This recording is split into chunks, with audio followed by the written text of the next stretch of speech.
Dude, there's a brown recluse in the end of my didgeridoo, man. I'm not joking. There's a brown recluse in my didgeridoo. So it's a good thing I always check before I use my didgeridoo. Now, the thing is, maybe I can blow it out and then kill it over here on this floor. Let's see. That's very concerning, man. That's very concerning because, you know, what if I put my mouth up to this thing and the brown recluse bit me on the mouth? That would not be good. But, yeah, it's in this thing, man. I can't get rid of this infestation.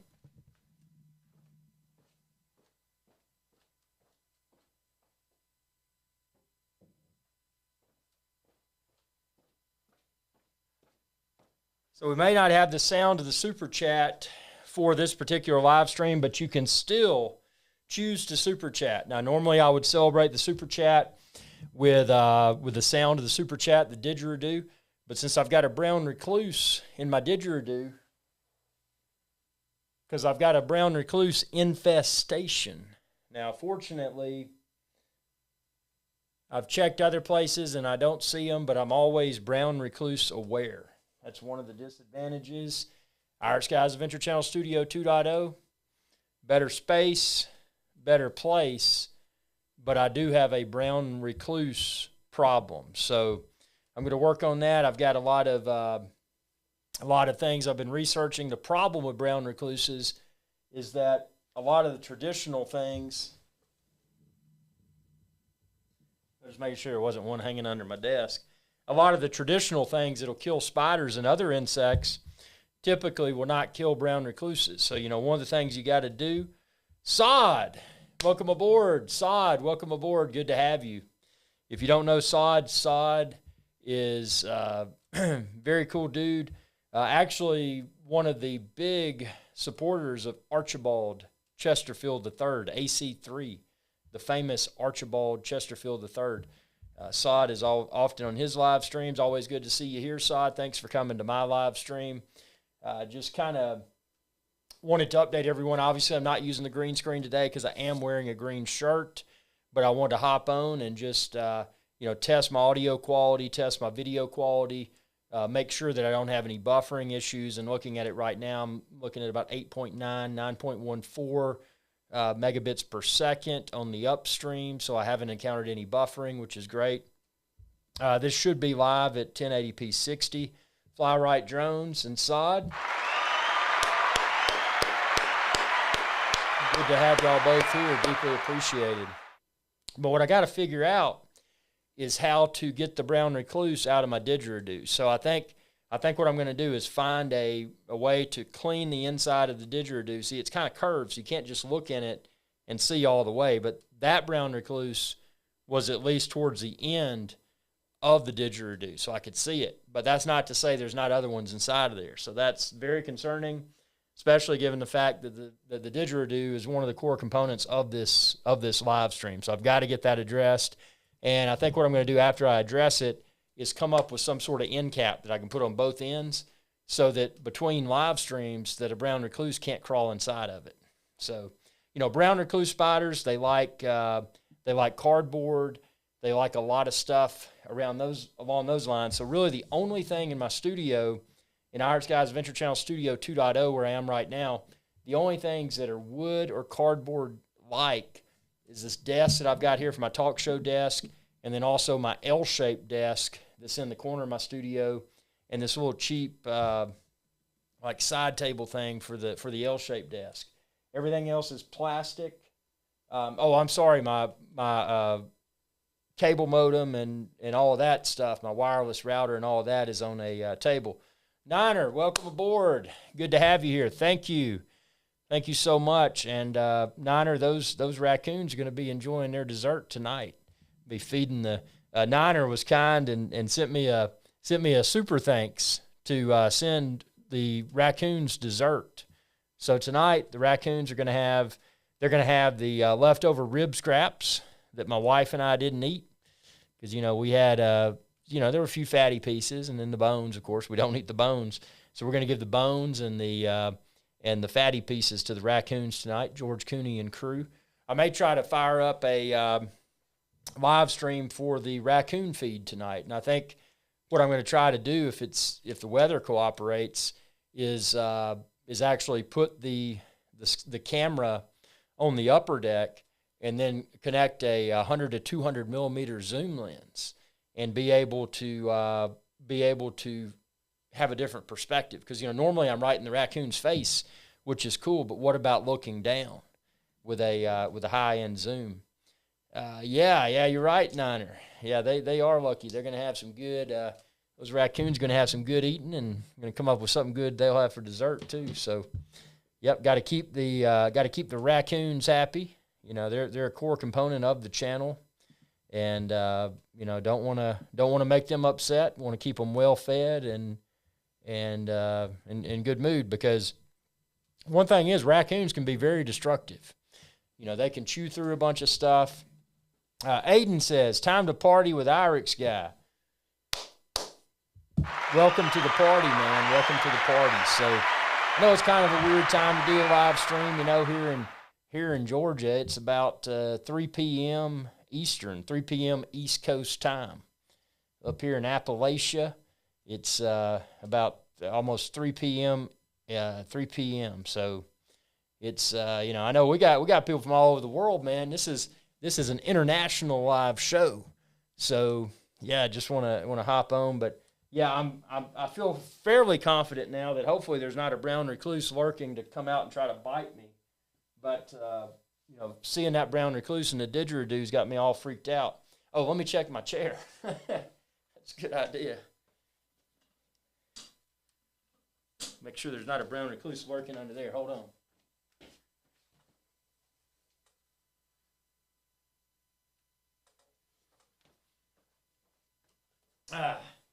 It appears to be okay. But yeah, any cardboard I had in here, I discarded the cardboard. I use that, the pine sol stuff. Supposedly pine sol is supposed to deter insects too. So it's one of those things, man. I do everything I can to try to keep the brown recluses away. Niner says, International Men of Mystery. Woo. Aiden says, I knew a guy who got bit by one of the spiders. He spent some nights in the hospital. Yeah, man. They can rot your skin off. They can make you have to get a skin graft. Imagine one biting you on the mouth. You walk around and say, what happened, dude? Ooh, brown recluse bit me on the lip. You don't want that. You don't. So for that reason, I'm hyper aware. Speaking of being hyper aware, there's a lot of interesting stuff going on. Looking at the penny stocks. Oh man, not just penny stocks. I mean, primarily the big boards, but the big boards on Friday, man, they took a huge tumble. And there's a lot of, something I've been interested in. I like to fire up my scanners and look at the, analyze the markets after market close. And actually, I've still got to analyze Friday's markets. But now, Aiden, I will preface this with, you said, what are the best penny stocks to buy? I will preface this is not a recommendation to buy or sell security. I'm saying this for entertainment purposes only. I'm not a financial advisor. This is not investment advice. If you choose to invest, you should expect to lose it all, because that's probably what's going to happen. With that being said, I'll say a few entertaining things here. I'm interested. I find there's a lot of stocks that I find to be entertaining. I like distressed companies. I like companies that are listed on one of the big boards, American Stock Exchange, NASDAQ, New York Stock Exchange, for example. But I like the ones that are hovering at, around, or below $1 US per share. Now, check with a particular stock exchange, because it may vary, but I know, my understanding is that NASDAQ is probably $1 a share listing requirement. So if you're a company and whatever's happened has caused your stock to plummet below that threshold, whether it's $1 a share or whatever, then you've got several options. The company can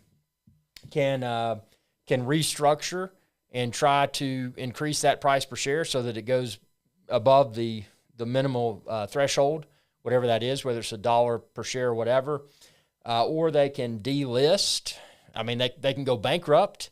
They can file bankruptcy. They could also move to over-the-counter markets, OTCBB, over-the-counter bulletin board. And we're talking about OTCBB, over-the-counter markets, that's typically where your penny stocks are. But don't assume that all penny stocks are only present within the over-the-counter bulletin board, because the big exchanges can also have penny stocks. Looking at a few, and again, this is not a recommendation to buy or sell security. I'm just sharing this for entertainment purposes only. But looking at a few with the, if you look at ones that may have what's called a short interest. So short interest being there's people in financial institutions that are shorting a stock, meaning that, not to get overly technical, but basically they could potentially make money if the price per share goes down. Now, the problem with shorting, and I never short stocks, it's too much risk, way beyond my personal risk tolerance. But people that do short stocks, if the stock has a correction, for example, very positive news, or maybe they restructure and the price per share starts to go up rapidly, the individuals and the institutions that have short positions, they have to do what's called cover their shorts. And this can produce a condition within the stock market known as a short squeeze. So if you look at stocks that are heavily shorted, a lot of traders have a short interest in that stock, and then there's positive news, the company restructures, the financials are released and they exceed the street's expectations, then you might see that price per share go up. So in that scenario, you could potentially see a rapid price per share increase because of something known as a short squeeze. Those shorts are, the people that are short are having to cover their shorts. And every tick up that price per share goes, the people that are short are having to pay more and more to essentially get out, to cover their shorts. And that's how, people that short stocks, and then I never short. There's too much risk. At least with traditional stock trading, buying a stock with the expectation it's probably going to go up in price per share. Hypothetically, if I put $10 into a stock, not counting commission or anything, hypothetically, if I put $10 in and it goes to zero, I will potentially lose $10, plus the commission that I incurred as part of the trade. But with shorting, the possibility of loss is somewhat unlimited. In a scenario of shorting, if somebody bought a stock at $10 and it went to, say, $100, well, that's a lot of money lost. But what if it goes to $1,000? What if it goes to $2,000? That shorting is a very dangerous game. And there's a lot of hedge funds that do that, and they do it well. I'm not a hedge fund. I'm just a guy that finds stocks to be entertaining, primarily penny stocks. Niner says, weird question, but after watching so much of your content, I want some of those Under Armour shirts. Where are you getting them? Oh, dude, these shirts I've had for years, and my secret is because I buy everything on the cheap. So what I'll do with Under Armour, I like Under Armour a lot. They wash well. They don't absorb. They don't soak up the sweaty odors because I've worn this, sweated in it all the time. Throw it in the washing machine and wash it, and then just hang it up to dry. But these things, man, in my opinion, they're the best. I get them straight from UnderArmour.com. I get them when they've got a deep sale. Typically around the holidays they do. But to even get a deeper discount, what I do is use Raccoon, Rakuten.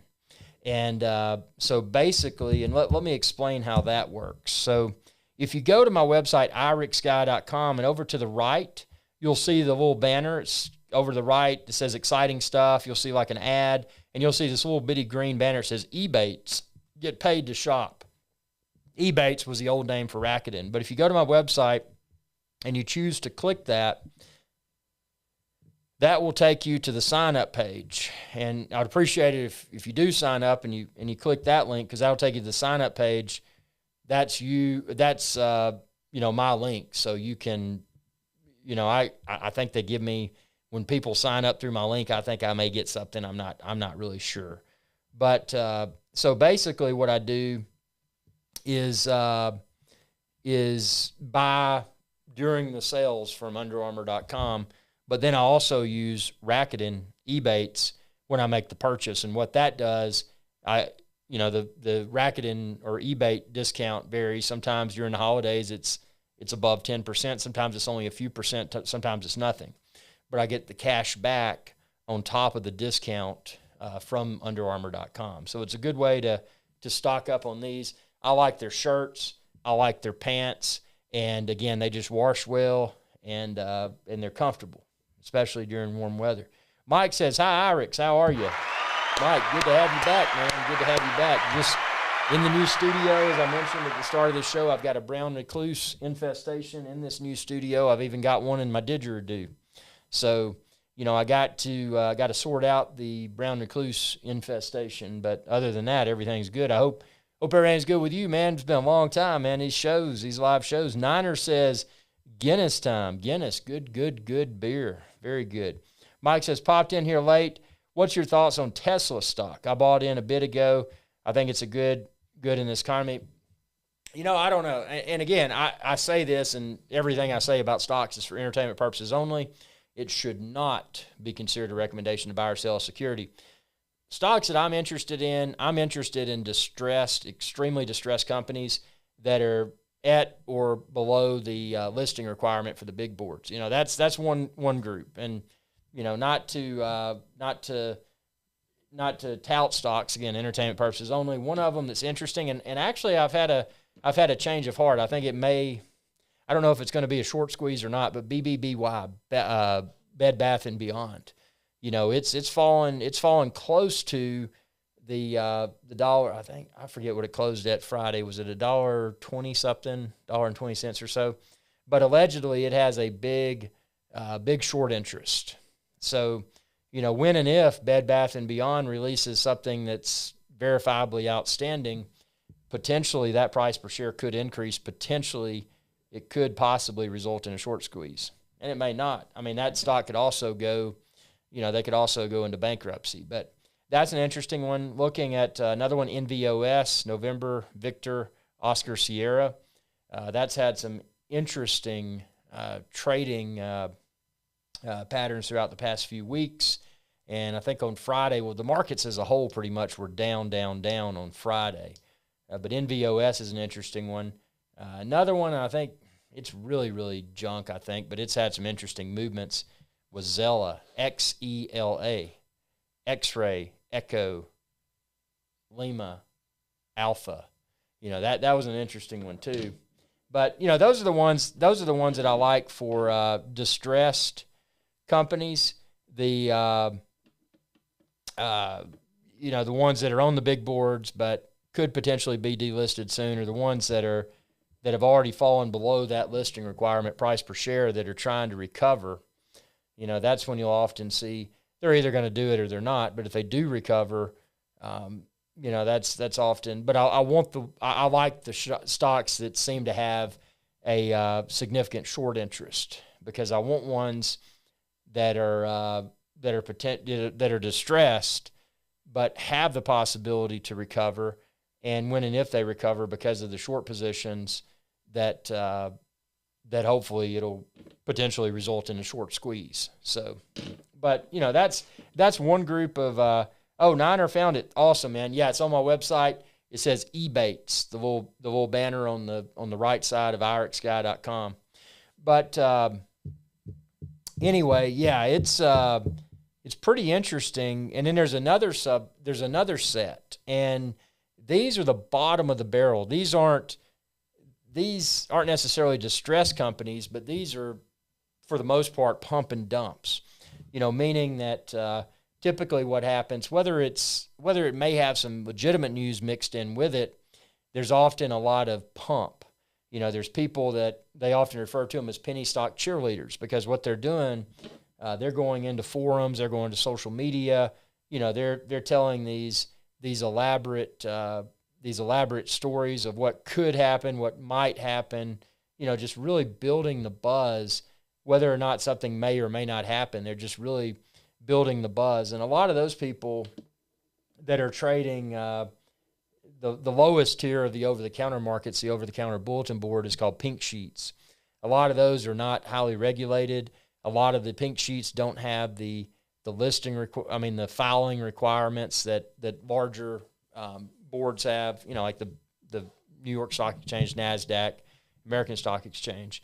So a lot of those are just essentially shell companies. They may be a fraction of a cent. The lowest they can be listed is 0001 on the ask, which is what one would expect to probably pay if they tried to add shares, or 00000 nothing on the bid, meaning that a stock priced at .0001 price per share, in theory, one might be able to acquire it, but immediately, because there's no bid, they could potentially acquire it, but they couldn't sell it because they couldn't unload their shares because there's not any in market makers. Those are the institutions, MPIDs, that make up the bid and the ask side of the fence. So, in that scenario, that would be an extreme gamble because somebody might get in and say, oh, it's 0001 price per share, but that could just be an inactive shell company that stays dormant for years. Or it could be an inactive shell company that is brought back to life because of something called a reverse merger. Reverse merger plays are a lot of fun, and those are essentially, without getting too, and again, this is all for entertainment purposes only. It should not be considered a recommendation to buy or sell a security. I just want to share this for entertainment. But yeah, with reverse mergers, traditionally on the big boards, New York Stock Exchange, American Stock Exchange, NASDAQ, et cetera, you hear of what's called IPO, initial public offering. That's the traditional way that a company will go public. Going public means that company can then have shareholders. So they have stock at that point in time when they go public, and that stock is listed on one of the big boards. But for companies that want to be listed, but they don't want to probably spend all the money, and they want to get creative about how they do it, they can do something called a reverse merger. So in the scenario of a stock, let's just call it a shell stock, it's been dormant for, this is all hypothetical, it's been dormant for 6 years. It's 0001 on the ask and no bid, and that's the way it's been for 6 years. Well, if that company's picked up to be a reverse merger, what would happen, that company that wants to go public would use that shell, that inactive ticker, in this case, the 0001 price per share, and they would use it to become public, to go public on the cheaper way of going public than doing the traditional IPO method through the big boards. So in that scenario, that price per share could rocket. So anybody that was front-loaded, anybody that had shares back when it was 0001 price per share, they could be a very lucky individual at that point in time. But there's a big luck component involved with that. So that's a reverse merger play. I like reverse mergers, but one of the things I like Biotechs. And again, entertainment purposes only. There's one that's particularly interesting, and it's Papa Charlie Bravo, PPCB. You look back at the news for that particular ticker. I mean, the press releases, they do communicate quite well. They do release filings. There has been, in my opinion, there's been a visible pump. I mean, I've seen it pop from 0003 to 001 or so. I've seen that several times. Also, if you look at the 52-week high and low, it's been 4 cents or so a share. And when you're talking about making the move from 0003 all the way to .04, which is 4 cents, that's a significant percentage increase. Not that's going to happen. Again, always expect to lose it all. But with that particular symbol, Papa Charlie Bravo, it has attracted my attention because when and if they release, Biotechs, and you may not know anything about Biotechs, maybe you do, but biotech stocks often pop if there's they do, and I'm not a doctor, I'm not a lawyer, I'm not a financial advisor, I'm just a guy just talking about entertaining stuff here, but my understanding of a clinical trial is that basically they're testing a new medicine or whatever and see if it works. And if it works and they have a positive result from their clinical trial, that can really rocket a biotech. So for that reason, I like to scan for seemingly quiet biotechs, but ones that have had recent communications with the shareholders by way of press releases. You go to a ticker symbol, you look at the news, that's a PR, that's press release. So I like to find ones that have been actively communicating, ones that after doing a deep dive analysis, I don't see anything that's a huge red flag as being because there's a lot of tickers if you do, especially in the over-counter markets like pink sheets, the bottom of the OTC BB. There's a lot of tickers that if you research, you can say, okay, well, this one, if you look at the history of it, okay, well, it reverse splits every few years or it reverse splits every few months, and you can kind of see a pattern. But if you find a stock that's kind of quiet, potentially could be something in the future, again, it's a gamble. This is not a recommendation to buy or sell security. This is just entertaining chatter. And but yeah, so that's one of the things I like. I like pink sheets in the 000 price per share range that I can't find any sort of major reverse split history or any sort of overwhelmingly negative chatter about it. So PPCB was one that, and I may be wrong, but it's one that really the only thing that I've seen, and again I'm just an idiot, I don't know much about any of this stuff, but from what I've seen in the forums, it's one of those, when the price per share goes up, it runs hard, meaning that it's got good share structure. So when and if verifiably positive news is released by the company, that sucker could potentially rocket. So there's a lot of traders that are, in the short run, they're just looking to get in when it dips back down to 0003s, 0004, 0005, and then they're waiting to exit when it gets to say 001.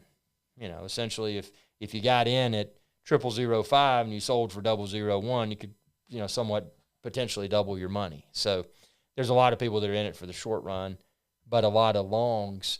And that's the thing with penny stocks. Typically with a penny stock, people don't tend to be long unless they believe in the vision of the company and they feel that something verifiably positive may materialize in the future.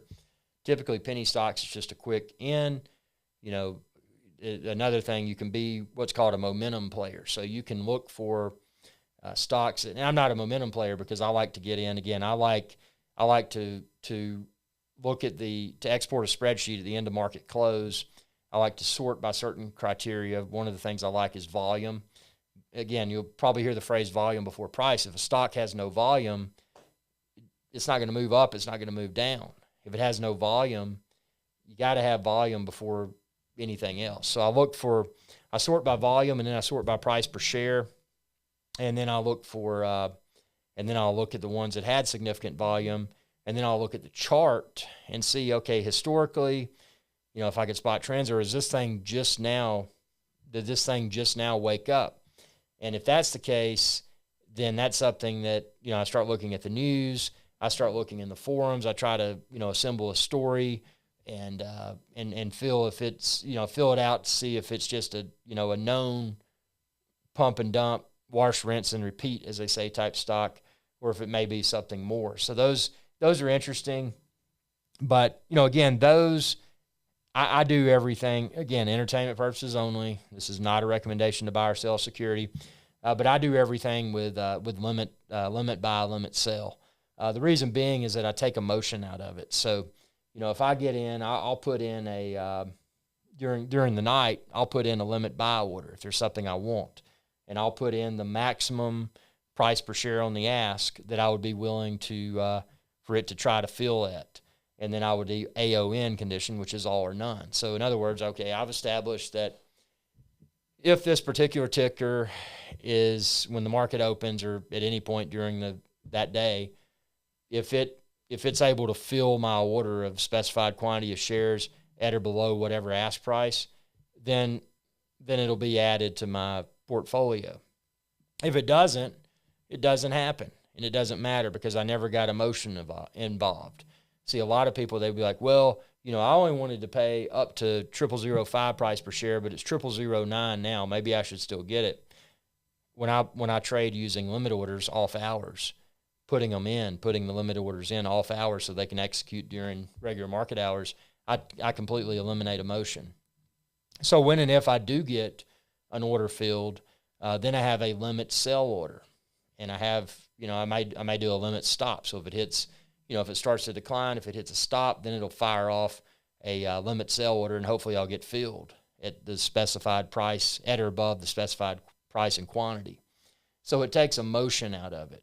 And that's, you never know. You come home at night, you look at your portfolio, and you've either done well or maybe you haven't.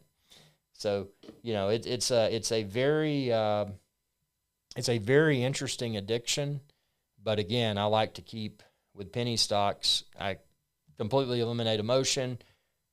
Again, a lot of people are momentum traders. Typically, a momentum trader is what's often referred to as a day trader. That's people that are typically full-time trading stocks. They may make 3, 5, 10% a day is their goal, and that's their full-time gig. Now, I'm not a momentum trader. I just do stocks recreationally, so I don't follow the momentum throughout the day. But that's what a day trader will typically do. So they may get in, they may start to see the volume pick up, they may look at the chart, see the price per share increasing, and they may feel that it's a good time to get in. And they may only, they may get in and within a few seconds or a few minutes or maybe a few hours exit their position completely. Or if it doubles, then they may sell enough to cover their initial investment. So let's say they put in $20 and then it goes up to 40. Well, and again, this is all hypothetical, but so they put in $20 and it's gone up to $40 in value. Maybe they sell half the position and then do what's called ride freebies, meaning that, you got in on the stock, you rode the momentum, you got your initial investment back, but then you're just holding on to the others, to the remaining quantity, whether it goes to zero or maybe it continues to increase. So that's, momentum traders, that's a completely different ball game. And I respect the momentum traders, but I'm not a momentum trader. Again, I do this recreationally, so I'm not by no means a full-time trader. So but it's interesting. Yeah. Over-the-counter bulletin board, OTC. If you go to otcmarkets.com, you can see the different tiers. And again, pink sheets is the lowest of the bottom of the barrel. When you think of penny stocks, pink sheets are the bottom of the barrel. So anyway, that's my penny stock rant. Y'all asked about it. And penny stocks are fun, man. They're fun, but again, expect to lose it all because that's probably what's going to happen. But and something I encourage everybody to do. Again, never do I encourage anybody to make a trade, but what is fun to do without making a trade is just, not making an actual trade, but just look at the stock market and, perform your own due diligence and then fictitiously say, okay, well, I'm going to fictitiously purchase ticker XYZ, whatever, during the next market day. Write it down on a piece of paper, write it down in the notes on your phone or whatever, and say fictitiously I entered fictitious ticker blah, blah, blah at price whatever, and I put in $20 fictitiously. And then look at that in a few hours, look at that in a few days, look at that in a few months, and, gauge your own abilities. If you had actually thrown real money at that, would you have lost? Would you have gained? And it's interesting to look at. But again, and just because one trade works out one way, the market's always different. Every trade is different. Every company's different. There's no two trades alike. Then people say they can spot patterns. They may get lucky a few times. Niner, wasn't that the whole premise of Wolf of Wall? Yeah, man, Wolf of Wall Street was great. That was a really good movie. Find out who. Find out who. Sean Coonery had. Check out the most recent #Maine Coon Mondays video. He had to be rehomed a few years ago, and I explained it all within that video. But he's doing great. He's rehomed, unfortunately. So we don't have any pets right now. We don't. No pets. But he is he's doing well, but it's disappointing that had to happen. But anyway, so we got, let's see what else we got here. Just wanted to live stream from the new studio, man. I got to figure out, these brown recluses are driving me nuts, man. They're driving me nuts. I've got I've got brown recluse spiders in my didgeridoo, and I got to figure out how to clean that out. Yeah, he was the king. He was the king of the Maine Coon cats for sure. He was. It's disappointing, but they do have raccoons in the backyard, so at least I got. I mean, it's not a cat, but it's like it's raccoons, so they're pretty cool. But yeah, we'll probably in the future adopt another Maine Coon, because it's not good to not have a Maine Coon cat. They're the best cats. But yeah, let's see. So yeah, just gotta. Again, I keep saying I gotta figure out this brown recluse problem, man. It's driving me crazy. It's like everywhere I look in this studio, I'm like, man, is a brown recluse gonna pop out? But at least the floor in here, I use that cheap, it's garage floor paint, because when I built this studio, and Niner says no pets beside my family or raccoons out back. Yeah, that's true.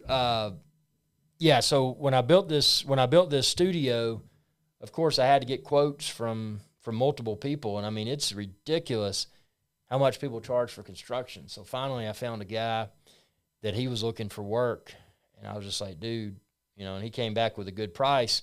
But of course, if I put a floor in, the floor was going to be very expensive. I had the materials and then the labor and all that, and I'm like, well, if I put in a floor also with this brown recluse problem, the pattern of the floor may make it more difficult to spot the spiders. So I did a deep dive online trying to find flooring that could be put on a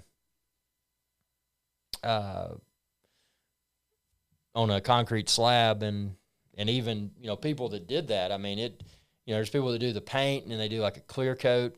That stuff gets expensive. So then I got, and you can find it on my website or on my YouTube channel too. Check out KILLZ, because Kills is what I ended up using.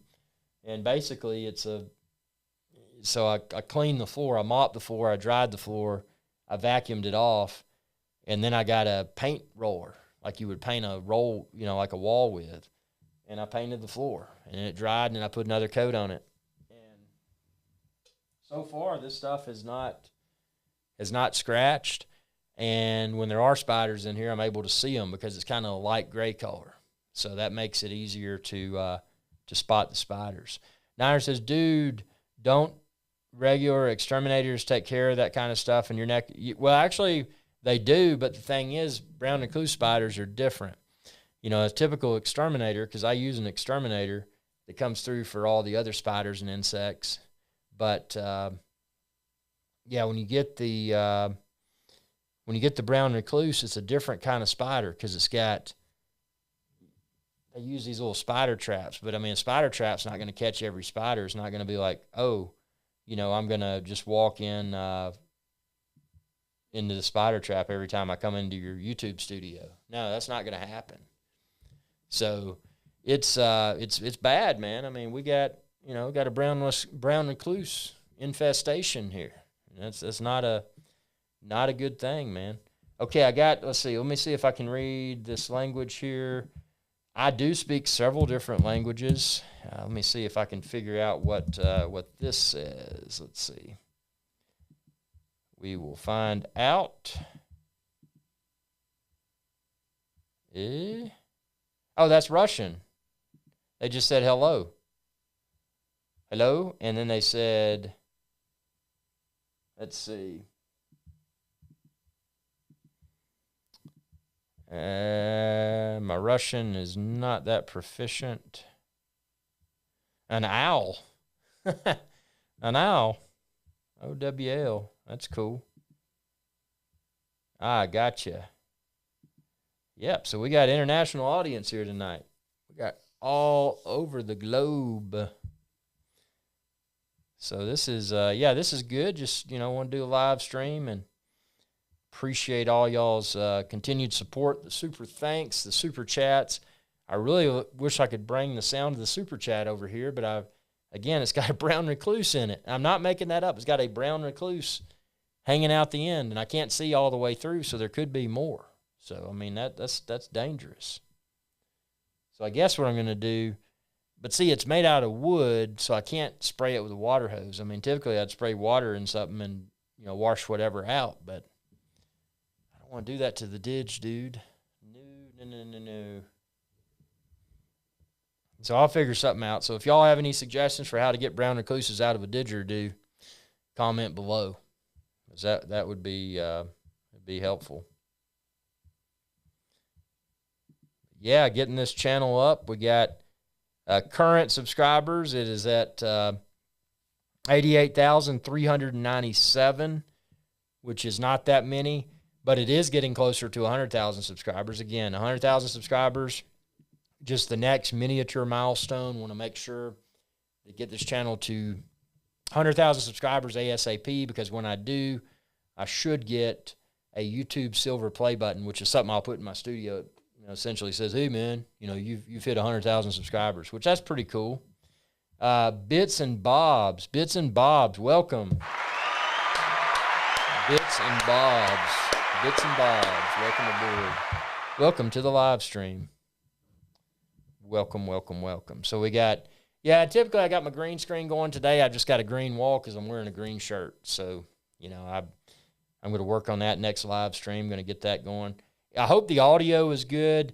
I had some lighting in here that was interfering with the audio. It was creating a buzz. So I'm hoping that you're not hearing the buzz sound. I hope you're not. But yeah, man, this brown recluse thing it's got me all mad. Find out who. Silver play button. You deserve one. Yeah, I do. And I got to get to 100,000 subscribers. Because as soon as I hit that, I hope they send me one.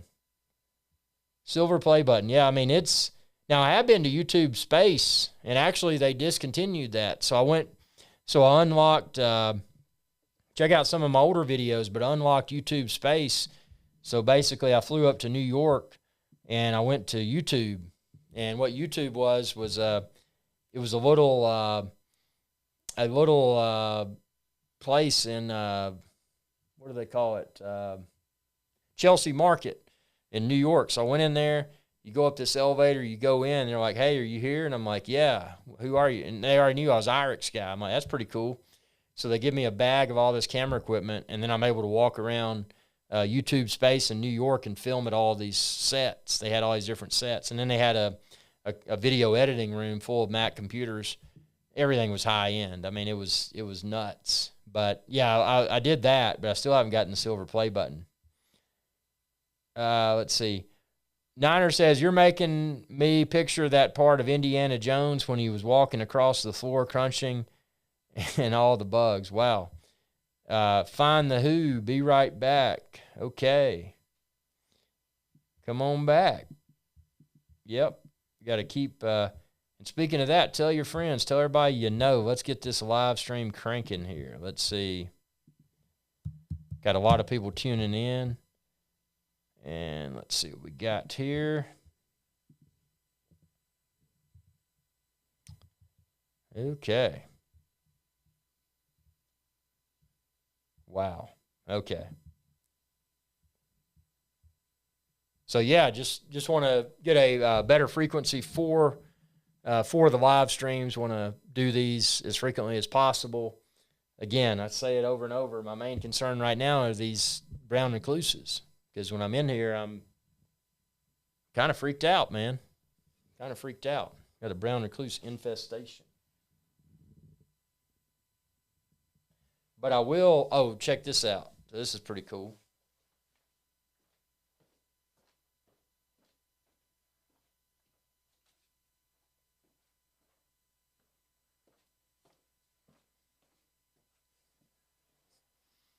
This is a vacuum cleaner.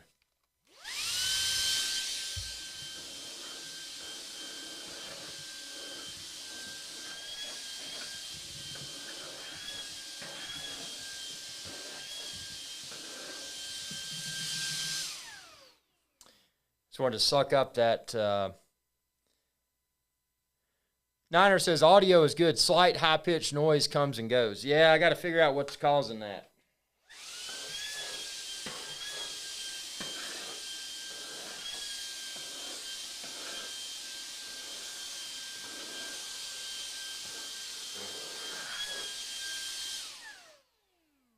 This miniature vacuum gave me an idea. I bet I could stick a standard size vacuum hose down in the didgeridoo and suck out the brown recluse spiders. I bet I could do that. That is a good idea.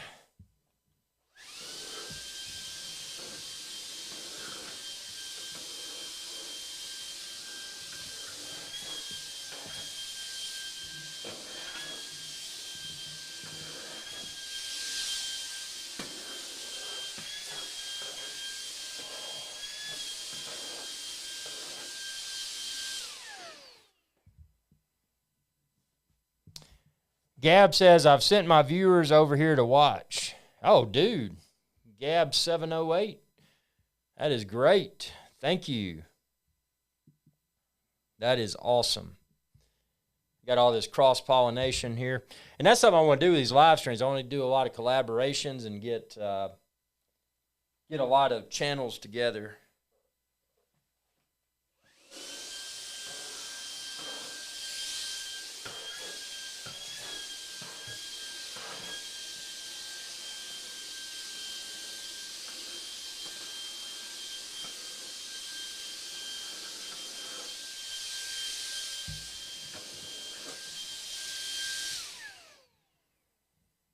Okay, yeah, we did suck some stuff up off the floor, so welcome back. Find out who.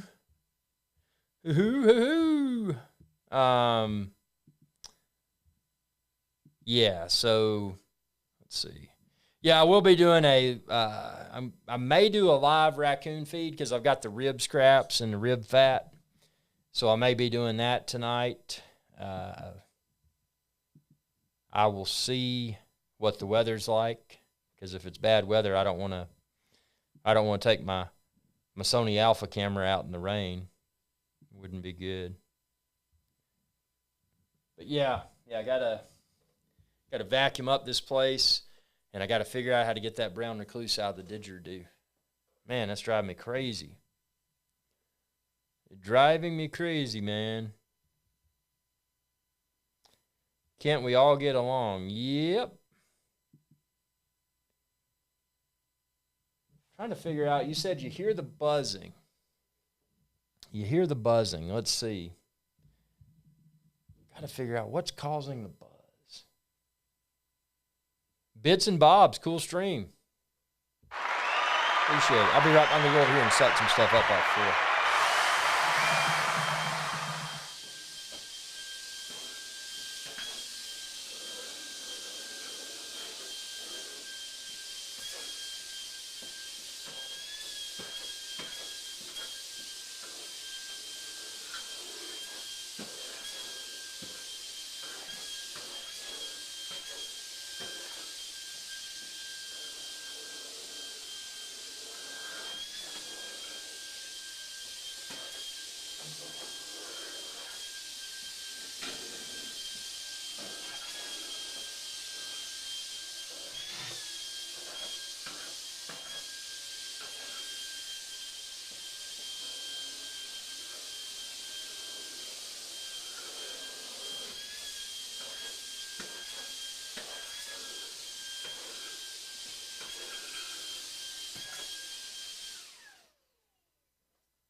Okay. Ooh, got more people tuning in. Welcome aboard. Welcome aboard. Had to clean up some grass on the finely painted floor. Wanted to make sure I didn't have any spiders down there. Brown recluses.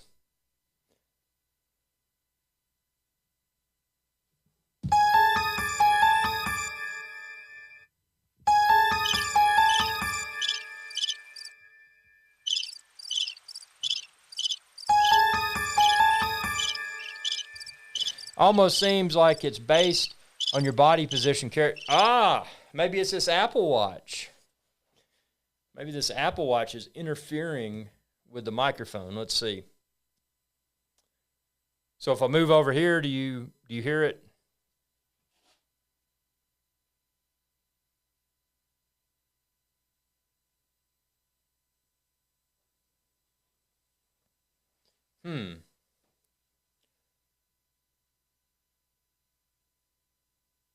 Okay.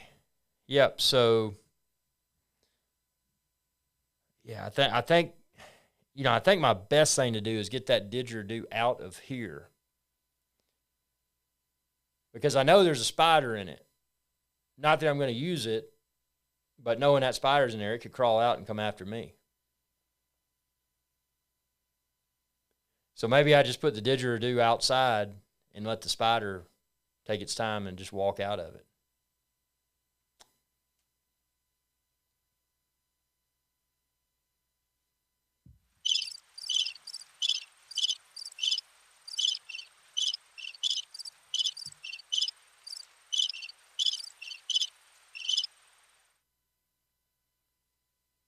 Whoa.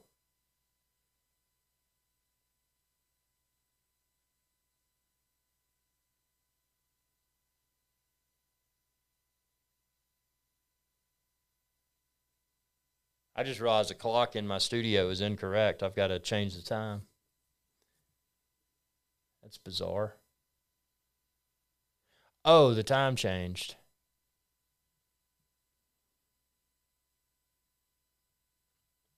I will say something over here. Can you hear the buzzing here? Can you hear the buzzing here? Do you still hear the buzzing? Maybe it's because my laptop is close to the mic. Let's see if I move the mic over here. Let's see. Let me move these cables here. Oh, this one's wrapped around it. Let's see if this makes a difference.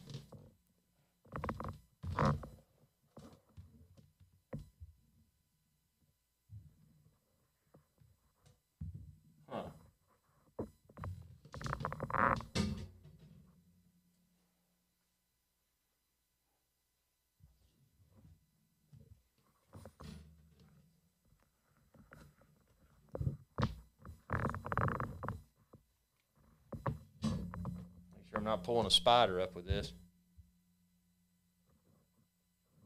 Make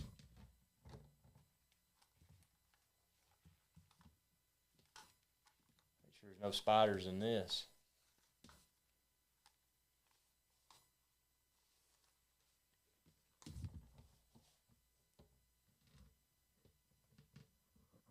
One, two. 1, 2. Oh, I hear it when I'm talking. Huh. That's interesting.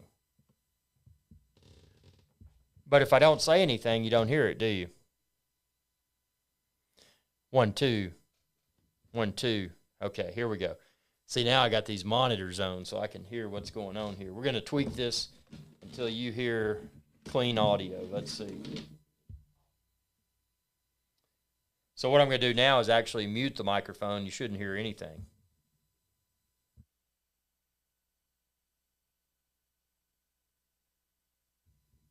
And now when I unmute the mic, I hear that's bizarre. Okay, why is this mic doing this? 1, 2, 1, 2. These are very high quality mics.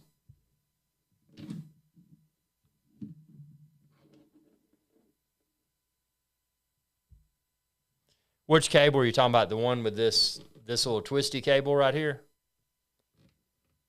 Is this what makes it come and go?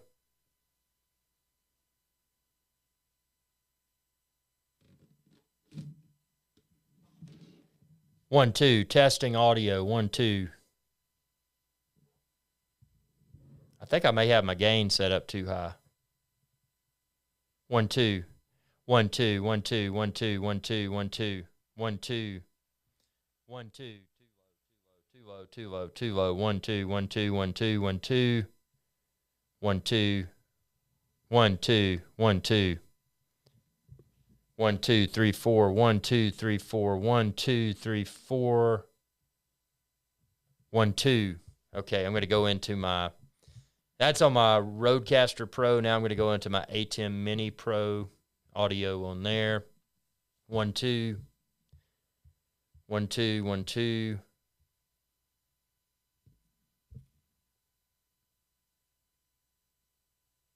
1, 2, 1, 2. So is it like a constant hum, or is it 1, 2, 1, 2, 1, 2, 1, 2? Is it like a constant hum? Is it like a constant hum? 1, 2, 1, 2, 3, 4, 5, 6, 7, 8. Okay, is it gone now, or do you hear it? I adjusted some settings within some gain settings. Oh, it is gone, or is good, or is it, you still hear it? Do you still hear it, or is it good? Nothing. Okay, nothing is there. Okay, well, I think I identified the root cause. So basically what I did on the Rodecaster Pro, I adjusted the gain for the XLR mic, which is right here. And then in the ATEM Mini Pro, I adjusted the mic 1 of 2 interface. I adjusted the gain. It was pegging red. I toned it down just a notch so it's not pegging red, man. And now I'm going to check, make sure I'm still in line instead of, line instead. Because if you use microphone, it's going to add a lot of static. But when you switch to line mode, it's clean. I probably need to, just out of best practice, I probably need to update the firmware on this Rodecaster Pro. Let me see if it's got a firmware update. Rodecaster Pro firmware update. Aha. I bet there's a newer firmware too. Okay, I bet that's going to be 2.1.2.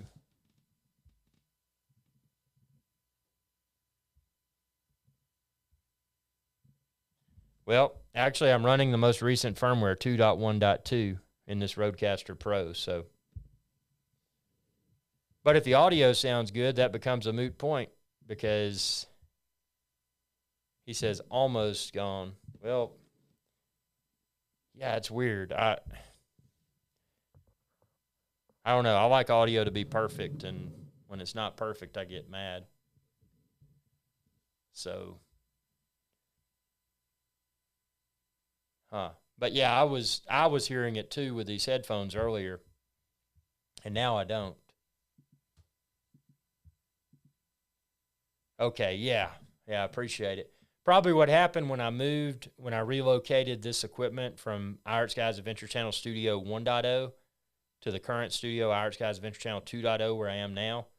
I bet it. Now, when I do this sound effect, I wonder if it sounds clear.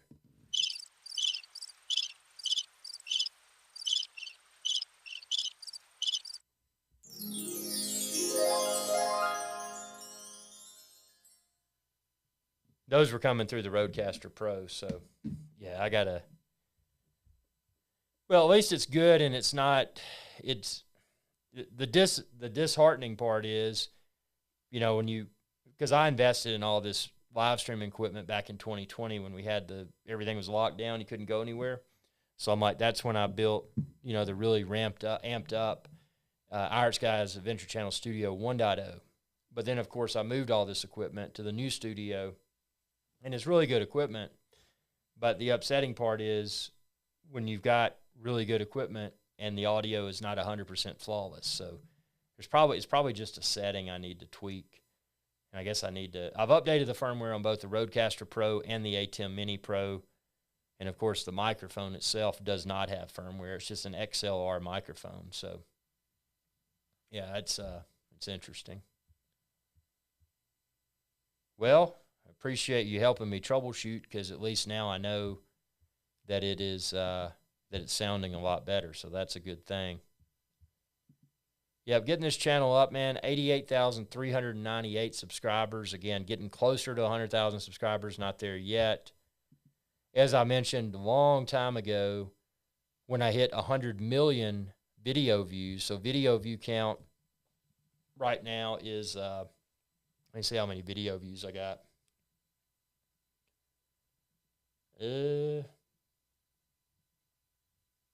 So right now, video views is 64,663,000, give or take a few hundred.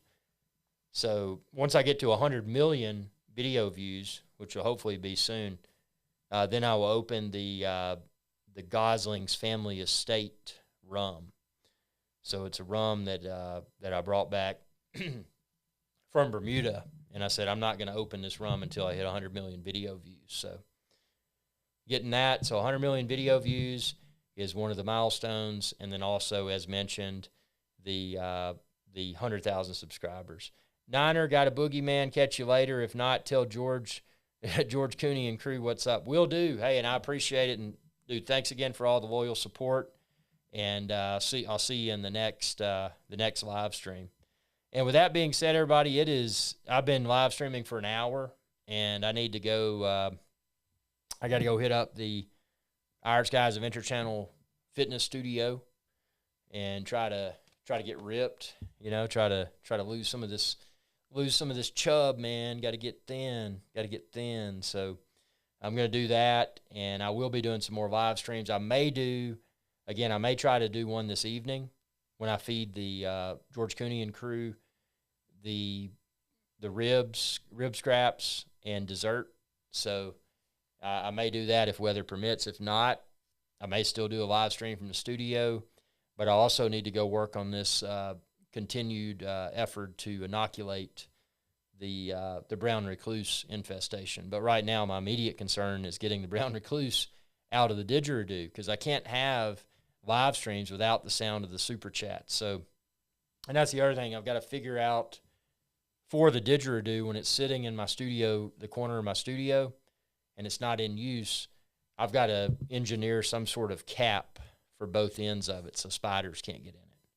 And when I say spiders, I mean brown recluses. I mean, you don't want a brown recluse biting you on the mouth. That would not be good. So anyway, it is what it is, but it's got to be fixed. So I'm going to go work on the brown recluse infestation issue, and I'm also going to hit up IrixGuy's Adventure Channel fitness studio, actually burn some weight. Speaking of that, check out my digital Bluetooth smart scale if you haven't already. I posted a follow-up video today. What's cool about that, I can spot trends. So, typically during the week, my weight goes down, and then the weekend comes, boom, and then the next week comes, weekdays, and then weekend. But it's trending downwards overall. So even with the substantial spikes during the weekends, because I eat and drink whatever I want to on the weekend, I'm still noticing a downward trend with body weight, and that's a good thing, and in body fat percentage, because who doesn't want to be ripped? And I'm far from it. I gotta do a lot, but I'm gonna do it, and that's a great way to track. Check out my smart scale video if you haven't. How's the Apple Watch, Irix? Been considering getting one, but I don't think I can part with mechanical. Well, the only time I wear the Apple Watch, and that's funny, I don't even consider it to be a watch, because the only thing I consider to be a watch is mechanical, and that could be manual wind or automatic. But, and I guess in the case of Jeje Lecoute, it could be atmospheric pressure if you're talking about the Atmos, but that wouldn't be a wristwatch. That would be a desk clock. But Apple Watch is fine. I'm running I think it's not the most current, and it's not the one before that. It's the one before that. I think it's a 7 or whatever. It's been fine. The battery life of, I can take these off now because I'm not monitoring the audio, but the battery life of the Apple Watches has always been a disappointment. I mean, especially when I'm doing a lot of backpacking and that kind of stuff. But I have my solar USB battery bank, so it's not a concern, but I always have to top it off. I wish they would come out with one that would have a battery that would last a few days or all weekend. That would be nice. But again, I'm not going to wear it that long unless I'm backpacking or something like that, because like you, the only watch that I want to wear is mechanical. So, from a fitness tracking perspective, the Apple Watch is great. Anytime I walk or hike or perform any sort of workout, I keep it on. but it's not, I don't know. I mean, it is, what am I trying to say? It is, it does its job. And when I do my indoor cycling workouts with Apple Fitness Plus, it pairs perfectly with that. So it's good for my use case for tracking my metrics while I work out. It's great. Is it something when I wear it, oh, I'm wearing a watch? No. I'm wearing a fitness tracker on my wrist. But Kyle C, does it give an accurate resting heart rate with you not wearing it all the time? Now, that I don't know, because the metrics, so primarily what I do, and I'll just give you a typical day with the Apple Watch. So I never, when I'm doing my my weekday hustles, everything I do to work, I never wear an Apple Watch. I always wear, something automatic or manual wind.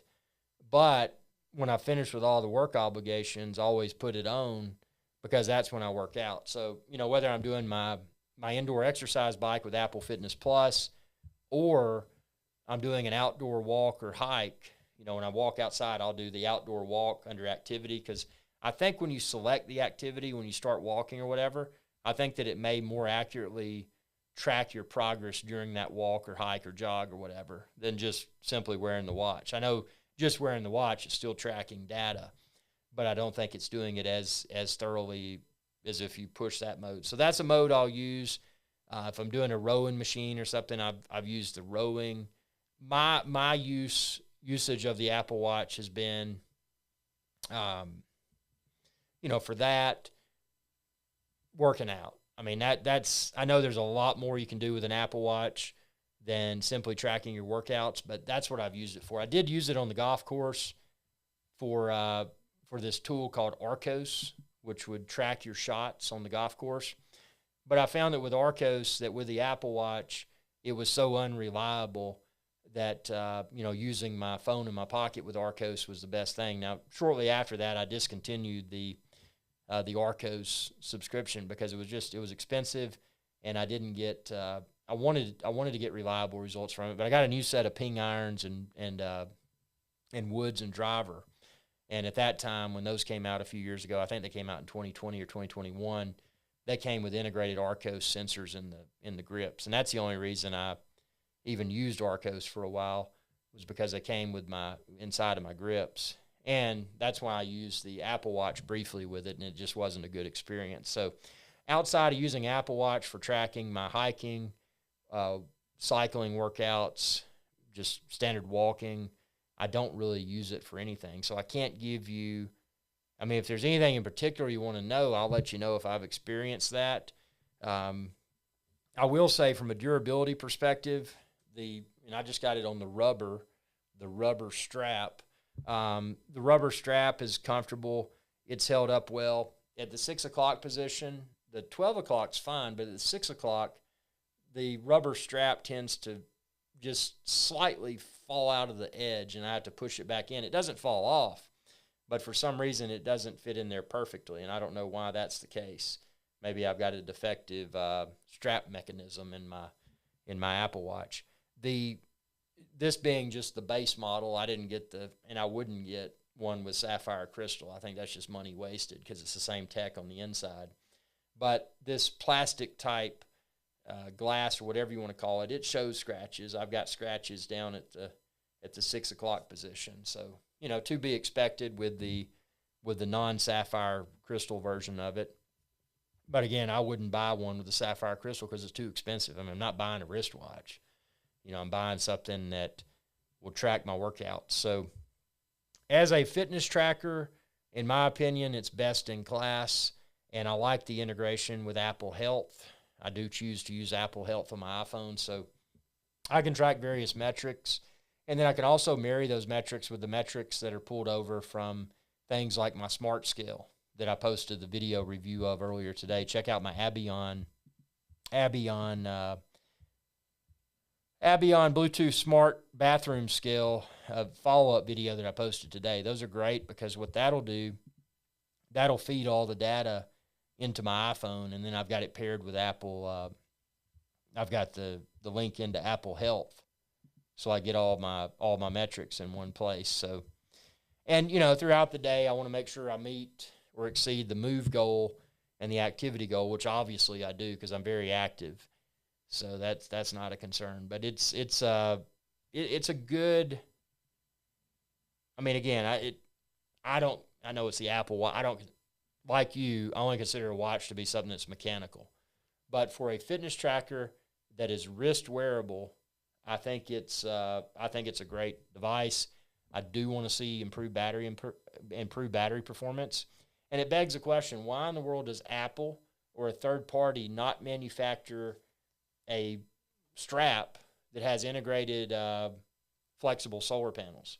Because if you had that when you're outside, it could trickle charge itself while you're wearing it in the sunlight. Why they don't do that? I mean, Apple's so innovative but they haven't made something like that yet. It's crazy. But yeah, I mean, it's cool. It gets the job done, tracks my workouts. Speaking of tracking my workouts, as I mentioned, I've got to head to IrixGuy's Adventure Channel Fitness Studio. Got to get my workout in, and I've got to change my clocks that are mechanical because they're not showing the right time because I haven't changed them. And I appreciate everybody tuning in. Going to do a lot more of these live streams, especially after I get my brown recluse problem completely sorted out. And I thought I had it sorted out until I saw the brown recluse inside of my didgeridoo today. And that was a disappointment, but I will figure out what to do. I think I'm just going to take the didgeridoo out of here and put it outside and figure out something I can stick in there to suck it out, like a vacuum cleaner or something. But it's freaking me out knowing that's in there, man. Ugh, brown recluse spiders. Well, thanks everyone for your support. Let's get this channel to 100,000 subscribers and beyond ASAP. And stay tuned for a lot more George Cooney, the Raccoon videos soon. Y'all have a good day. I'm going to go ahead and conclude. See, there goes that.